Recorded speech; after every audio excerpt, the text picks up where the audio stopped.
लगता है? नहीं सर, कभी नहीं सोचे थे, लेकिन जब पहली बार मतलब शादी की चर्चा होने लगी तो जैसे तो हम लोग पहले पापा मना कर दिए कि हम उतने बड़े घर में शादी नहीं कर पाएंगे, उसमें दहेज लगेगा। अच्छा। फिर उसके बाद तो जो अगुआ हैं तो उनके माध्यम से पता चला। ससुराल से सिर्फ आप बीवी लेकर आए हैं और कुछ भी नहीं? जी, ससुराल से सिर्फ पूजा को लेके आए हैं।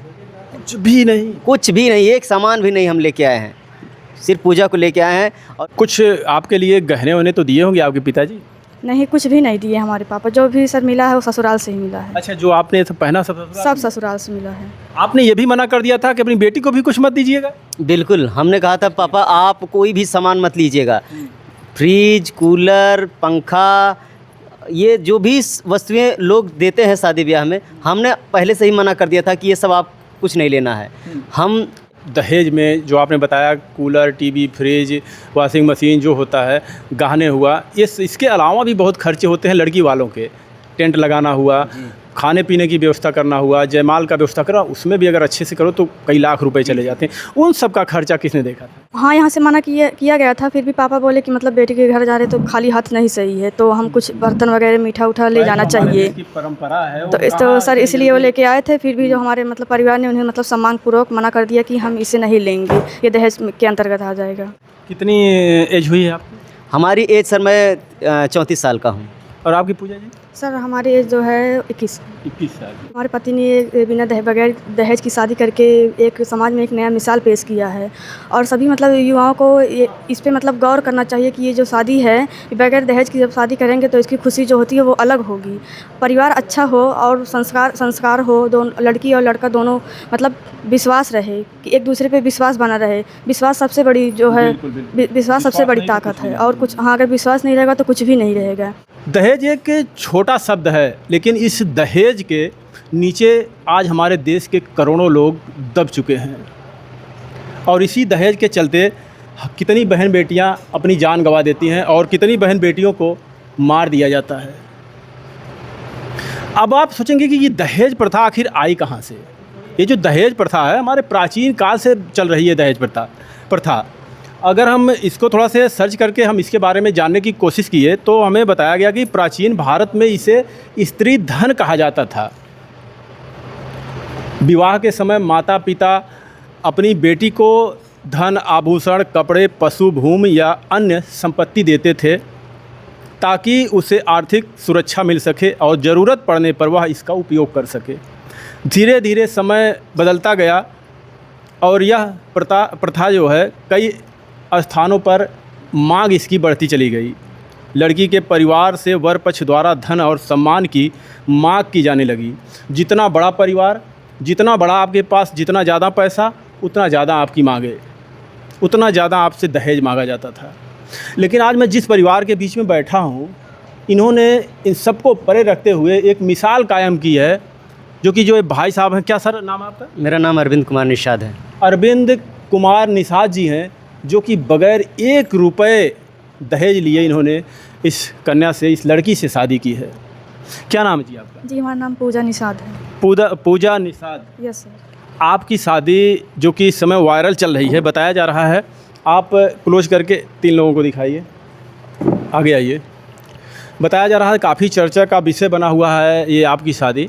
आपकी शादी जो कैसे होती है? सर हमारी जो शादी हुई है ये बिना दहेज की हुई है, इसमें दहेज के खिलाफ। हाँ, ये दहेज बगैर दहेज की तो आपकी शादी हुई है। मतलब आप लोग पहले से जानते थे या फिर जैसे एक होता है कि आजकल के समय में लोग ये लव मैरिज भी शादी करते हैं, पहले से एक दूसरे को लोग जानते हैं, फिर कुछ लोग तो अपनी मर्ज़ी से माता पिता के बगैर राजी हुए कर लेते हैं भाग के घर से। कुछ लोग हैं उसी लव को अरेंज मैरिज में कन्वर्ट करके दोनों परिवार सहमत होकर शादी कर लेते हैं। तो आपकी शादी कैसी? सर हमारी शादी पूरी तरह से अरेंज मैरिज है। हमारी जो शादी है ये 2 परिवार ने मिलकर की है, ये लव मैरिज शादी नहीं है। अच्छा। सब जब हमारी शादी फिक्स हुई तो इसके पहले मतलब बता दिया गया था कि हम लोग दहेज के खिलाफ है, दहेज में कुछ नहीं लेंगे, हमें सिर्फ लड़की चाहिए। अच्छा, आप लोग कहे थे कि दहेज के खिलाफ हैं और दहेज में हम कुछ नहीं देंगे? नहीं सर, ये हमारे ससुराल वालों ने कहा था कि हमें दहेज में कुछ नहीं चाहिए, सिर्फ एक अच्छी बहू चाहिए। तो जैसे किसी ने बताया होगा आपको इनका घर, या आप इन्हें जानते थे? नहीं सर, ये हमारी मौसी की लड़की हैं जिनका नाम है नर्मदा, जो कि प्राइमरी की टीचर हैं। उनसे मैंने बोला था कि दीदी कोई लड़की हो तो बताना, क्योंकि वो टीचर हैं तो उनका क्षेत्र थोड़ा सा बड़ा है। तो 1 महीने बाद उन्होंने हमको बताया कि मेरी नज़र में एक लड़की है भैया, लेकिन वो थोड़ा गरीब है, क्या आप शादी करेंगे? हम कहे लड़की अच्छी हो, बाकी उसके धन और अर्थ से हमको कोई मतलब नहीं है। हाँ, तो हमने कहा ठीक है, क्यों नहीं कर लेंगे, लड़की अगर अच्छी रहेगी, पारिवारिक रहेगी, संस्कारी रहेगी तो हम कर लेंगे। तो वही नर्मदा दीदी बताई थी, तो उसी के थ्रू हमारे परिवार मिला इनके परिवार से, और धीरे धीरे बात बनी और फिर धीरे धीरे शादी हो गई हमारी। आप क्या करते हैं? सर, मैं एकलव्य आदर्श आवासीय विद्यालय मानपुर में सामाजिक विज्ञान का शिक्षक हूँ। यानी आप टीचर हैं। जी सर। आप समाज में इसमें लीजिए ये कितना अच्छा सराहनीय काम आपने किया है। आप भी देखते होंगे आए दिन खबरों में आती है कि दहेज के लिए बहन बेटियों को, बहुओं को मार दिया जाता है। एक बार उनको दहेज देकर परिवार टूट जाता है, फिर वही दहेज उनसे बार बार मांगा जाता है और बार बार उस परिवार को जलील किया जाता है। जी बिल्कुल, दहेज की वजह से बहन बेटियाँ, बहुएँ जीवन भर प्रताड़ित होती हैं। मैं सबको नहीं कहता, लेकिन जहाँ दहेज जैसी कुप्रथा को मतलब बढ़ावा मिलता है, वहाँ बहन बेटियाँ ज़्यादातर पूरी ज़िंदगी प्रताड़ित होती हैं। और बहुत बहन बेटियाँ तो जला दी जाती हैं, मार दी जाती हैं, बहुत तो उनका घर बार टूट जाता है, बिखर जाता है इस दहेज की वजह से। दहेज की वजह से और सारी बहुत सामाजिक बुराइयाँ आ जाती हैं, जैसे बेटा बेटी में लोग फ़र्क करने लगते हैं, लोग भेदभाव करने लगते हैं, बेटी को कम मानते हैं, बेटी को ज़्यादा मानते हैं, बेटी को सोचते हैं कि ये तो पराया धन है, ये दहेज, शादी ब्याह में बहुत दहेज लगेगा, तो उसके उसी हिसाब से उसकी परवरिश भी करते हैं लोग। सब लोग नहीं, कुछ लोग करते हैं, ऐसा भेदभाव करते हैं। अच्छा, ये जो आप फैसला आपका ही था या आपके पूरे परिवार का फैसला था कि हम शादी करेंगे तो बगैर 1 रुपये लिए, और वाकई में आपने एक भी पैसे नहीं लिया है? सर, ये समाज में ही मैंने ऐसा एग्जाम्पल देखा था। मुझसे पहले भी एक DYSP सर थे, उन्होंने अपने घर शादी किया था, तो बिना दहेज का, बिना 1 रुपये का, बिना सामान का। तो ऐसा नहीं है कि मतलब इससे पहले कि हमारी कोई मतलब, हमारी तो सोच थी, लेकिन इस समाज में कोई एग्जाम्पल नहीं था। तो हमारे सामने जब एग्जाम्पल आया तो हमने वैसा ही शादी किया, बिना दहेज का, 1 रुपया बिना दहेज, और बिना 1 चम्मच न गिलास, ना मतलब कोई भी वस्तुएं हमने एक्सेप्ट नहीं किया। तो मतलब ससुराल से सिर्फ आप बीवी लेकर आए हैं और कुछ भी नहीं? जी, ससुराल से सिर्फ पूजा को लेके आए हैं। कुछ भी नहीं? कुछ भी नहीं, एक सामान भी नहीं हम लेके आए हैं, सिर्फ पूजा को लेके आए हैं। और समाज में ये संदेश देने के लिए कि देखिए, पद प्रतिष्ठा पा जाने से कोई मतलब पद प्रतिष्ठा पा जाने से दहेज की मांग लोग आजकल कर लेते हैं, लेकिन ऐसा नहीं करना चाहिए। मेरे पास सब कुछ है, लेकिन मैं सोचता हूँ कि किसी का भला हो जाए, किसी बहन बेटी के बाप को कोई परेशानी ना हो, कोई बर्डन ना हो। यही सारी चीज़ें सोच के मैंने ये दहेज को ख़त्म करने वाली तरीके से मैंने शादी की। देखिए, पहले एक समय था जब लोग शादी में साइकिल दिया करते थे, घड़ी, चैन, अंगूठी और रेडियो दिया करते थे। धीरे धीरे ये मांग, जो दहेज लोभी हैं, इनकी मांगें बढ़ती चली गई, और धीरे धीरे आजकल तो कितना भी गरीब आदमी हो, अपनी बेटी को ना कुछ तो स्प्लेंडर प्लस देता ही है। और अगर वो स्प्लेंडर प्लस देने के लिए तैयार हो गया बिटिया का बाप, तो लड़का बोलेगा कि हमें स्प्लेंडर नहीं, हमें अपाची चाहिए। अगर अपाची देने के लिए वो तैयार हो गया तो चाहिए नहीं, थोड़ा सा और ऊपर जाते हमें बुलेट चाहिए, हमारे दोस्तों में दिखाना है। तो मैं उनसे ये कहना चाहता हूँ कि अपने ससुराल और जो अपनी एक बेटी दे दिया, इससे बड़ा संपत्ति कुछ हो ही नहीं सकता है। आप अगर वाकई में अपनी शान शौकत दिखाना चाहते हैं तो खुद कमाइए ना, जिससे आपकी पत्नी भी गर्व करे और आपके माता पिता भी गर्व करें। लेकिन आजकल इतना ये मतलब दहेज का प्रथा चल गया कि आप जितने बड़े हो उतना ज़्यादा पैसा आपको, जितना ज़्यादा पैसा उतना ज़्यादा दहेज। आप डायरेक्ट कहते, जैसे जब आपने कहा कि शादी हम करेंगे बगैर 1 पैसे का, तो आपके कौन लग रही थी जिन्होंने, जिससे कहा था आपने? हमारी वो मौसी की बेटी हैं। अच्छा, वो उन्होंने फिर इनको बताया? जी जी जी, हाँ, ये मीडिएटर के माध्यम से इनके परिवार वालों से बात होती है। हाँ, अगुआ।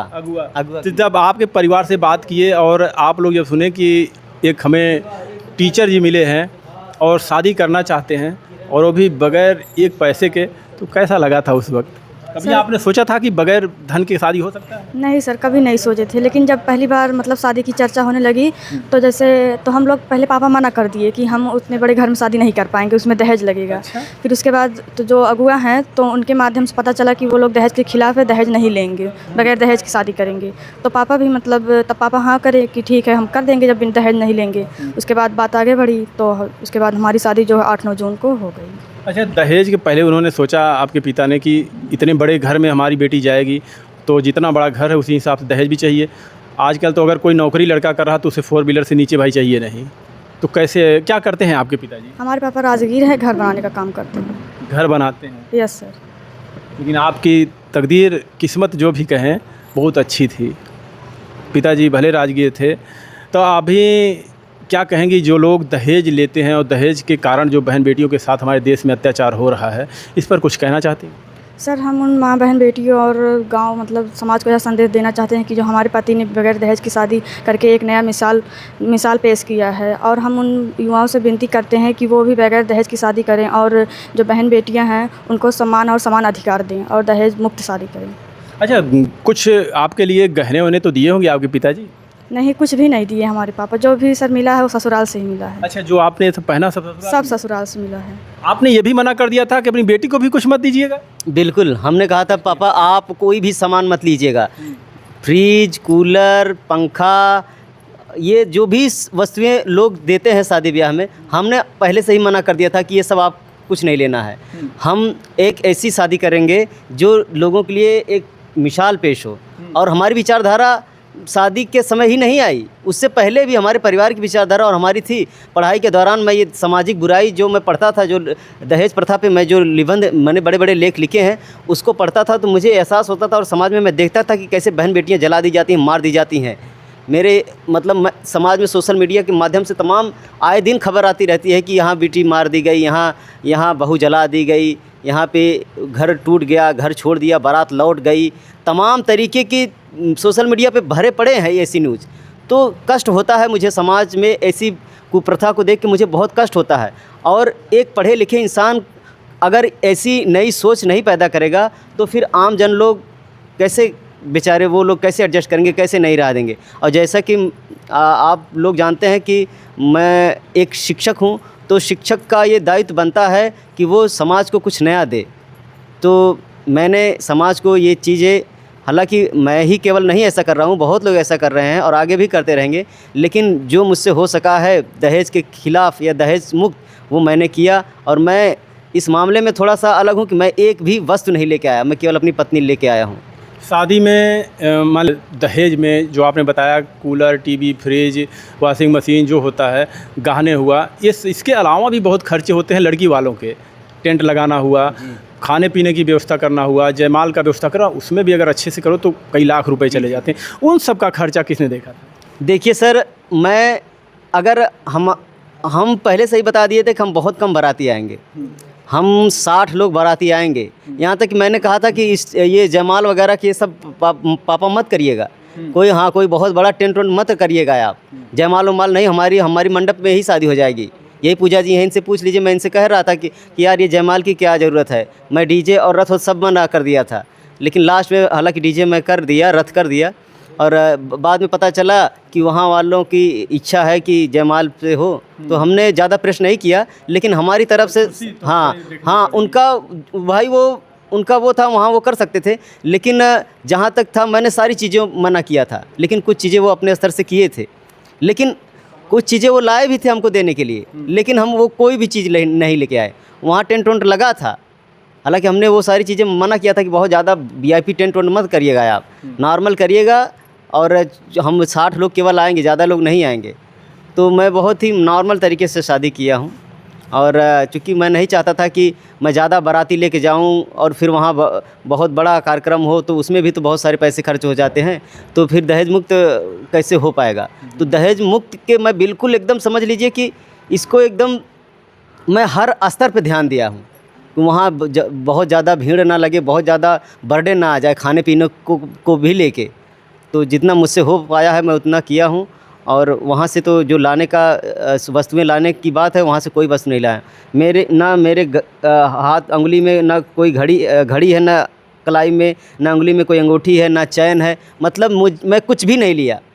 मेरी सगाई में, मैं आपको बता दूं, मेरी सगाई में मुझे अंगूठी मिली थी, हम तुरंत रिटर्न कर दिए, हमको अंगूठी नहीं चाहिए, हमको पूजा मिल रही है, इससे बड़ी चीज़ें हमें क्या चाहिए। बेटी ही दहेज है, दुल्हन ही दहेज है।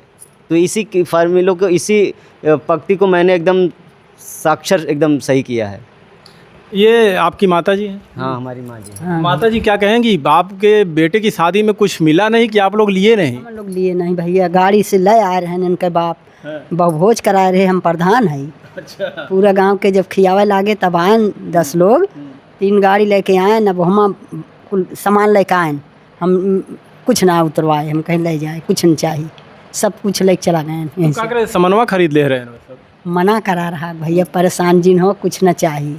हाँ, यहाँ से मना किया गया था कि आप बहुभोज में निमंत्रण दिया गया था कि आप लोग आइएगा, लेकिन कुछ मत लेके आएगी। लेकिन वो लोग लेके आए थे, वो लोग इसलिए लेके आए थे, क्या लेके आए थे? वो हम लोग देखे ही नहीं, अच्छा, मतलब गाड़ी देखी? गाड़ी में देखे ही नहीं कि क्या क्या लेके आए हैं। पूजा जी, आपने पूछा नहीं कि पापा क्या क्या लेके आए थे वहाँ से? सर बर्तन वगैरह यही सब सामान था, मीठा उठा था। जब सर जी बताए थे कि शादी में हमें कुछ भी नहीं चाहिए, फिर क्यों लेकर आए थे? उसको पैसा लगाए होंगे, फिर उसको वापस किए होंगे, उसमें पैसे कटे होंगे। सर हाँ, यहाँ से मना किया गया था, फिर भी पापा बोले कि मतलब बेटे के घर जा रहे तो खाली हाथ नहीं सही है, तो हम कुछ बर्तन वगैरह मीठा उठा ले जाना हमारे चाहिए। देश की परंपरा है, तो सर इसलिए वो लेके आए थे। फिर भी जो हमारे मतलब परिवार ने उन्हें मतलब सम्मानपूर्वक मना कर दिया कि हम इसे नहीं लेंगे, ये दहेज के अंतर्गत आ जाएगा। अच्छा, आप पढ़ाई कितना की हुई हैं? सर हम BSc कर रहे हैं, फर्स्ट ईयर 2nd सेमेस्टर का एग्ज़ाम दिए हैं। क्या आगे बनने का कुछ फैसला लिया है? क्या करने का कुछ विचार है? सर अभी हम BSc कर रहे हैं, और अभी जब BSc कंप्लीट होगा उसके बाद परिवार वाले डिसीजन लेंगे कि जो करवाएंगे तो वही किया आपके जाएगा। तो महोदय जी टीचर हैं। सर तो मतलब ये परिवार वाले डिसीजन लेंगे। मतलब जो भी परिवार आपका डिसीजन लेगा। Yes sir, yes sir. ये शादी से पहले कभी आपसे बात हुई थी? नहीं सर, जब हमारी एंगेजमेंट हुई तब उसके बाद बात होने लगी। बातचीत हो रही थी? Yes sir. बातचीत में बताते थे कि हमें कुछ नहीं चाहिए? हाँ सर, ये बातचीत या जब ये शादी की चर्चा शुरू हुई तभी से मतलब बताया गया था कि हम लोग दहेज के खिलाफ है, दहेज में कुछ ये नहीं बताते लेंगे। थे आपसे? सर पूरा परिवार से मतलब बात होती थी पापा से, तो सभी लोग बोलते थे। इनके साथ आपको रहना है? Yes sir. तो इनकी हाँ, ये भी बिल्कुल दहेज के खिलाफ है। हाँ सर, हमारे पति भी कहते थे कि हमें दहेज में कुछ नहीं चाहिए।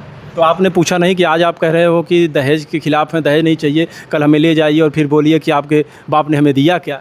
नहीं सर, ऐसा कुछ भी हो ही नहीं सकता। ये होता है ना, आपने देखे होंगे, शादी करके लाते हैं, जरा सी बात होती है तो लड़के बोलते हैं आपके बाप ने दिया ही क्या? हाँ हाँ, ऐसा लोग बोलते हैं, ऐसा बिल्कुल बोलते हैं लोग। इनको ये समझ नहीं कि जो एक इंसान दे दिया, जो दुनिया की सबसे कीमती वस्तु होती है, उसको दे दिया, फिर भी लोग कहते हैं कि आपके बाप ने दिया क्या? वही तो समझना रहता है सर, वही समझना रहता है। समाज के युवाओं को, जो शैक्षिक हैं, जो शिक्षा ले रहे हैं, जो संस्कार, जो उसके अच्छे संस्कार हैं, वो जानते हैं कि सबसे बड़ा धन तो बेटी वो खुद दे रहे हैं, तो इससे बड़ी चीज़ क्या है।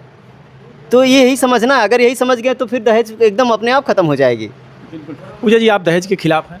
यस सर, अब हम लोग दहेज के खिलाफ है। ना दहेज देना चाहिए ना दहेज लेना चाहिए, इसको बढ़ावा बिल्कुल नहीं देना चाहिए। आपकी कितनी बहन है? और सर हम 2 बहन हैं, हम बड़े हैं और हमारी बहन हमसे छोटी है, और एक भाई छोटी है। है? यस सर, एक भाई है। आप सोच रही होंगी कि कोई और एक लड़का ऐसा मिल जाता जो दहेज के खिलाफ और शादी हो जाती? सर बिल्कुल हर कोई ऐसा सोचेगा, लेकिन जो नसीब की बात है, किसको क्या मिल जाएगा। और भाई कितने हैं? भाई एक है। एक भाई हैं, 2 बहन आप लोग। Yes sir. छोटा परिवार था, अच्छा परिवार, लेकिन आपने जो काम किया है इसके लिए तो इसमें तहे दिल से बहुत बहुत धन्यवाद। आज के लिए जो प्रथा है हमारे देश में, आप कौन हैं?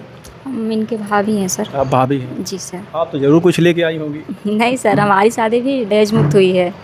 हाँ माता जी, हाँ भैया, मतलब आप क्यों? दहेज के हुस्ना मांगे, जौन हमें मिल गया रहा तब के ज़माने में हम लोग का 10 साल 12 साल पहले शादी भर रही, अरे तू कुछ लड़का रहो तो हम वही से आ रहे हैं। तब तो कुछ थोड़ा मोड़ा चलत रहा। बहुत जे दे तो साइकिल दे, गाड़ी तब रिवाज ना रही। और हम मतलब उम्र आपकी कितनी होगी? अरे 60 और से ज़्यादा ही हुई। अच्छा देखिए, उतने दूर तो हमें नहीं पता, लेकिन एक पहले चलता था सती प्रथा। अगर पति की किसी भी कारण से पति का डेथ हो जाता था तो महिलाओं को जिंदा ही उनको उसी में चिता पे जला दिया जाता था। तो वो आपके ज़माने में था क्या? ना, हमारे ज़माने में ये बहुत पुरानी रहता है। ये आपकी बड़ी बहू हैं? मछली। अच्छा माजिल। और बड़ी कौन है? अच्छा, यानी आपके बेटे कितने हैं? 4 बेटे। 4 बेटे में ये सबसे छोटे हैं? नहीं, माझिल हैं। अच्छा। सबसे छोटे वो हैं प्रधान, जो उनका अच्छा, अभी उनकी शादी नहीं हुई प्रधान जी की? हुई है शादी उनकी हो गई। बहू। अच्छा, ये बगल में है। हाँ, अभी कितने बेटे बाकी हैं जिनकी शादी भी करनी है? बस 4 बेटे हैं, सबकी शादी होगी, ये अंतिम इनका रही। अच्छा, ये मतलब माजिल थे तो बहन जी, हम पढ़ ले माई तब शादी करब, इनके पहले कह दा, तब ये जब पढ़ के टीचर बने न तब अपन शादी। हाँ, यानी अपने पैरों पर पहले खड़े हो जाइए, उसके बाद कुछ करिए। आपकी सोच अच्छी थी। जी जी जी सर, मैं देखिए सर, मैं ये मानता हूँ कि बिना जॉब, बिना अपने इस पैरों पे खड़े हुए शादी करना मुझे सही नहीं लगता, क्योंकि जो हमारी बीवी आएगी उसके लिए तो कुछ ना कुछ व्यवस्था करना पड़ेगा ना। हम कब तक बहन भाइयों या बाप पे कब तक डिपेंड रहेंगे? हमारे अंदर उतना विवेक होना चाहिए कि शादी की उम्र तक बच्चे को स्टैंड हो जाना चाहिए। तो मैं यही प्रण किया था कि जब मैं स्टैंड हो जाऊंगा, और मेरा एक और भी संकल्प था कि मैं समाज में ऐसी शादी करूंगा जो लोग मतलब सुनेंगे, कहेंगे कि वाह, ये भी कोई शादी है। तो इसलिए भी मैंने ये प्रण किया कि पहले तैयारी करूंगा, जब नौकरी मिलेगी तभी शादी करूंगा, और जब भी शादी करूंगा ऐसे ही दहेज मुक्त शादी करूंगा। कितनी एज हुई है आपकी? हमारी एज सर, मैं 34 साल का हूँ। और आपकी पूजा जी? सर हमारी एज जो है 21। 21 साल। Yes sir. आप इनकी कौन से नंबर की बहू हैं? सबसे सबसे छोटी बहू है। आप क्या क्या दहेज में लाई थी? सर हमारे शादी में भी दहेज का कोई डिमांड नहीं था। जी सर। खुशी से भी कुछ नहीं लाई? नहीं सर।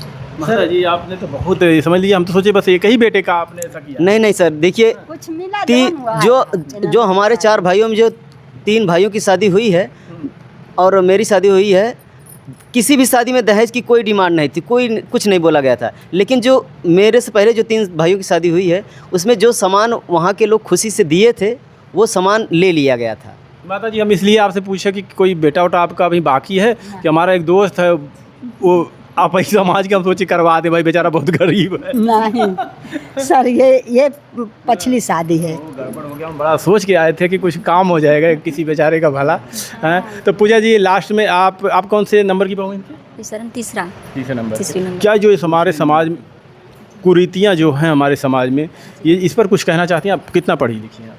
हम BA किए हैं सर। तो जो एक कुरीति है दहेज प्रथा, इसको ख़त्म करना चाहिए।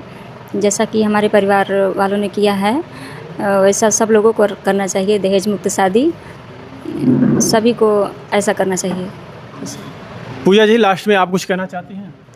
हाँ सर, जो हमारी शादी हुई है, जो हमारे पति ने बिना बगैर दहेज की शादी करके एक समाज में एक नया मिसाल पेश किया है, और सभी मतलब युवाओं को इस पे मतलब गौर करना चाहिए कि ये जो शादी है, बगैर दहेज की जब शादी करेंगे तो इसकी खुशी जो होती है वो अलग होगी। परिवार अच्छा हो और संस्कार हो, दोनों लड़की और लड़का दोनों मतलब विश्वास रहे, कि एक दूसरे पे विश्वास बना रहे। विश्वास सबसे बड़ी जो है, विश्वास सबसे बड़ी ताकत है। और कुछ, हाँ, अगर विश्वास नहीं रहेगा तो कुछ भी नहीं रहेगा। विश्वास सबसे बड़ी धन है, समझ लीजिए सर। पति पत्नी के बीच में अगर विश्वास नहीं है तो समझ तो कुछ भी, हाँ सर, वो रिश्ता नहीं चल सकता है। तो जो ये दहेज है, तो बेटियों को बोझ ना समझें, उन्हें सम्मान और समान अधिकार दें और दहेज मुक्त शादी करें। बेटियों से ही तो अगर देखा जाए तो पूरा संसार है। हम भी तो उन्हीं बेटी से हैं। अगर एक बेटी नहीं होती तो ना तो हम होते ना तो आप होते। और फिर उसी के लिए देखिए क्या हो रहा हमारे देश में। जी जी जी, ये सर, इस बात को मैं बहुत अच्छे से जानता हूँ, क्योंकि एक तरफ यही हमारा समाज उनको दुर्गा काली का रूप देकर उन्हें पूछता है, और फिर उन्हीं के साथ क्या क्या करता है, आप समझ रहे हैं? यही सर, मैं बहन बेटियों पे अत्याचार की जो पीड़ा है वो मेरे अंदर मैं बहुत बखूबी से समझता हूँ। मैं जानता हूँ कि स्त्री ही जननी है, स्त्री ही इस सृष्टि को निरंतर बनाए रखी है। अगर स्त्री को ही उचित सम्मान नहीं मिलेगा और वो प्रताड़ित होती रहेंगी तो हमारा समाज कैसे विकसित होगा, कैसे आगे जाएगा? तो हमें स्त्रियों को सम्मान देना है और उनको सुरक्षित रखना है हर तरह से। किसी भी तरह से स्त्रियां अपने आप को असुरक्षित ना समझे। और ये जो दहेज जैसी कुप्रथा है, इसमें तो स्त्रियां इतनी असुरक्षित हैं कि मैं जितना भी बताऊंगा कम है। ये दहेज स्त्रियों को कई तरह से प्रताड़ित कर रहा है। स्त्री उसको मतलब हर जगह से, समझ लीजिए कि आजकल के माँ बाप जो हैं वो खुद भेदभाव करते हैं। अच्छा, एक चीज़ और है, जो दहेज लेकर शादी करते हैं, आपने भी देखा होगा, उस दहेज का इस्तेमाल कहीं सही जगह कर पाते हैं? दहेज लेके सर जो शादियां करते हैं वो तो मतलब सही जगह क्या, सही जगह अगर इस्तेमाल, अब कैसे मैं बताऊं, सही जगह इस्तेमाल तो अपने आप को करना चाहिए। बढ़िया जगह आप अपनी मेहनत करिए, अपने आप को सही जगह एडजस्ट करिए, कुछ करिए, बेहतर करिए, अपनी मेहनत से कुछ करिए। मैं ये कह रहा था, जो दहेज लेके बेटियों से शादी करते हैं, जो दहेज मिलता है उससे वो कुछ कर नहीं पाते हैं। कुछ नहीं कर पाते हैं सर। पता नहीं लगता 2-4 पता ही नहीं, 2-4 का साल भर में ही ख़त्म हो जाता है वो। और फिर उसी को लेके तमाम समस्याएं होने लगती हैं। वो लड़की भी तो जानती है कि ये बहुत दहेज लिए हैं, उसमें वो हमारे माँ बाप बहुत परेशान हुए थे और उसको कितने माँ बाप बेचारे कर्ज में डूब जाते हैं, वो 10 साल भी भरते रहते हैं। अरे पता नहीं कितने कर्ज में डूब जाते हैं। और इसी दहेज के चलते कितनी बेटियां हमारे देश की बैठी हुई हैं घर पे, नहीं हो पा रही। हाँ, नहीं हो पा रही हैं। वो जो गरीब लोग हैं वो अपनी बहन बेटियों को कैसे ब्याह करेंगे। अभी प्रयागराज में एक वीडियो आया सामने, एक लड़की 42 साल उम्र हो गई है, 3 बहनें हैं, 42 साल, 34 साल, 31 साल, किसी का सदिये नहीं हो रहा है। हाँ, ये सर इसका कहीं न कहीं कारण दहेज ही है। अगर दहेज नहीं होता तो कोई बहन बेटी बैठी नहीं रहती और सब आराम से अपने घर जाते, उनका घर बसता और सब इज्जत से रहते। जी, आपका बहुत बहुत धन्यवाद हमसे बात करने के लिए। बाकी आप लोग क्या सोचते हैं, क्या हमारे देश में जो दहेज प्रथा है इस पर रोक लगाना चाहिए? हालांकि इस पे भी कानून बने हुए हैं, एक्ट इस पे भी बना हुआ है 1961। अगर दहेज मांगना भी जुर्म है, दहेज लेना भी जुर्म है और दहेज देना भी जुर्म है, लेकिन ये सब का पता ही नहीं है कहाँ पे है। धड़ल्ले से चल रहा है धंधा। बाकी पूजा जी के एक और बहन है, अगर कोई शादी करना चाहता, भाई दहेज मुक्त एक भी पैसे नहीं मिलेगा। अगर शादी करना चाहते हैं तो बताइएगा। अभी तो उनकी उम्र छोटी पड़ रही होगी। हाँ सर, अभी वो 11th में है। 11th में है। आगे हम यही चाहते हैं कि जो भी शादियाँ आप लोग करें, अगर दहेज ना लें तो बहुत अच्छा ही होगा। धन्यवाद।